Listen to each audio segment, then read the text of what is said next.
What's up, folks? Your boy Despop. Welcome to another episode of The Green Room. This show is a little bit different than my normal shows, a little more slower pace, and I don't usually run the share lists where I'm sharing other X accounts, acknowledging the bangers that they post and trying to get them a little cred.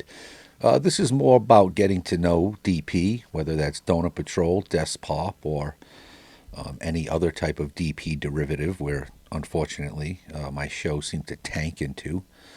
This is a little more serious. This one today is actually a little personal, a little saddened at some news, but also grateful for all the experience this man left, not only on me, but America and even the world. I will call out another X account for even reminding me. Since I moved away from this state, I haven't really been keeping in touch with most of the goings on, but I saw this post. It just fell into my feed from an account new to me called Pop Crave, alerting us that the Frank Caprio has passed away, viral judge. He was America's judge. I'm sure some people here should know who he is, even though the show he was on was just cable access. It was just a local cable access show in Providence, Rhode Island. The show was called Court in Providence, which was, a metaphor for court, Court, and throat was scratchy. But yeah, so he handled the municipal courts for the city of Providence, and the reason why this was personal to me is because I've told everybody before that I was in law enforcement and a detective for 24 years, and this was the city. This was actually my city. I don't think I've ever stated that before, but now that I moved from that wretched fucking state, I have no problem.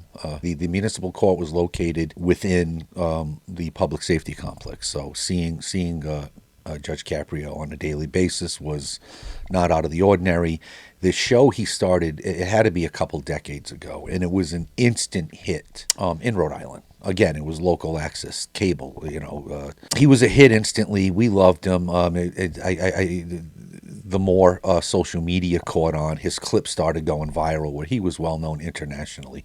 But I got a brief personal story to tell of him. At one point in time, I made the unfortunate decision to get married, like a lot of us do, and my would-be wife, my fiance at the time, and I it was both our first time through, and we wanted to do the traditional blowout bullshit fucking wedding. So we didn't even go to one of those, typical wedding venues that seats 200-300 people. We actually shut down the most exquisite restaurant in the heart of the city, rented the whole thing out, 2 floors. It was right in the heart of Water Place Park, and we held the entire thing there. And we were both considered heathens in the Catholic Church, so we had to go with the justice of the peace. And we thought, well, fuck it, since we're already blowing this whole thing out, why don't we see if the judge is available? If he even does weddings, which he ended up doing, and he did it quite often apparently. And yeah, we hired him, and it was a hit, and he didn't do anything special. He didn't have to do anything special. You know what I mean? He didn't bring, it wasn't like a skit he was putting on. It was as basic as vows could be, and it was as quick as they could be, maybe 12 minutes. And as it wound down, he did those final orders or whatever the hell they do, and he announces us as husband and wife. We turn around to walk down the aisle, and it was at that restaurant. The entire second deck balcony was where the event was held, and then we were supposed to walk down the aisle back into the building and off to our left. This whole thing was timed. It was one of those douchebag weddings where we had to then enter the park with the entire wedding party for photos, and everything was supposed to be scheduled, because then the DJ was going to start setting up on that balcony. That's where the dance floor was, overlooking the city all night, and the food was, you know what I mean? It was like all timed. It really sucked. I didn't enjoy it at all. And that's not because of how the marriage ended up. It was just, it's anybody that's been a part of this. You hear the horror stories. They say when it's over like that, none of that was worth it. It really wasn't. You have no time to relax.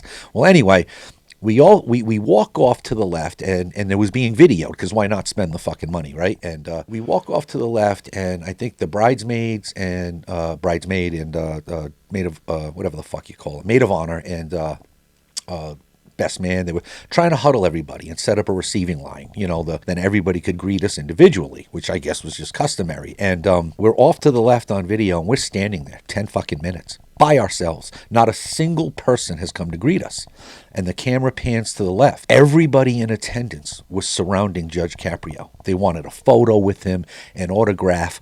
My father, who was a cop, he knew this guy personally. Her father, like our parents, wanted nothing to do with us. Nothing to do with us. And he managed to sneak over to us and whisper, like, look, this happens everywhere I go. He goes, and it's your day, so it's customary for me. And we didn't know any of this before because we had thought it was honorary to set up. We paid for the extra settings for him and a guest, thinking his spouse or maybe a grandchild and whoever he wanted to bring. But he said, look, this happens everywhere. I'm going to sneak out because this is your day. And, we exchanged our pleasantries, and he was gone like Batman. Like, I didn't even see what door he left out of. And on the video, it wasn't maybe a matter of seconds where you just hear voices off camera screaming, where's the judge? Where'd the judge go? Where'd the judge go? And then there was what you would call today like a cringe pause. This was 2001. And you hear my Uncle Butchie. He's that uncle that everybody has, that no matter where he is at any given moment on this planet, even right now, he's the loudest person there. And you just hear his voice come out of nowhere. And he goes, oh, by the way, congratulations, guys. And everybody turned and they were like, oh, yeah, hey, you guys got married 12 fucking minutes ago. The whole reason why we're here. Maybe we should greet you. And it's just a funny story. But like I said, he didn't. It wasn't a skit. He's not in character. He was just that guy you needed to be around. And America truly lost a good one. You truly did. And if you're not familiar with him, here's a tiny skit. Give me one more minute. Just watch this. This is what went viral. Things like this.